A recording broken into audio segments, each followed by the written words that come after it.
À l'échaloud, nous considérons que les espaces enfrichés sont les meilleurs moyens de comprendre comment fonctionnent les cycles naturels. Du coup, nous avons laissé cette prairie complètement ensauvagée.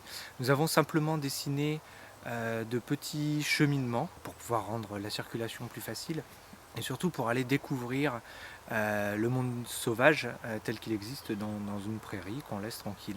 Donc là actuellement c'est l'hiver, on n'a toujours pas fauché, donc ça, cette fauche va intervenir un peu plus tard parce qu'il y a plein d'insectes qui pendant toute la bonne saison ont pondu dans les tiges. Donc on fera la fauche uniquement au moment où ces insectes vont pouvoir sortir, se dégager et pouvoir continuer à repeupler cette prairie. C'est un vivier de vie extrêmement intéressant quand on se met à l'échelle des insectes ou des plantes. Par exemple, nous avons plusieurs fourmilières que nous allons laisser se développer par elles-mêmes. Donc on verra la forme qu'elles prendront et puis la taille jusqu'à laquelle elles arriveront.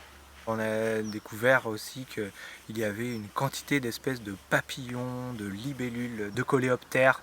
Le fait important de laisser cette prairie sauvage, c'est de voir aussi la diversité des plantes qu'on va pouvoir trouver. Parce que si on avait une pelouse rase, le nombre d'espèces serait extrêmement pauvre. Et donc on peut arriver à venir découvrir la nature sauvage en toute facilité, même confort, en étant toujours extrêmement proche de toutes les espèces qui peuvent se présenter ici.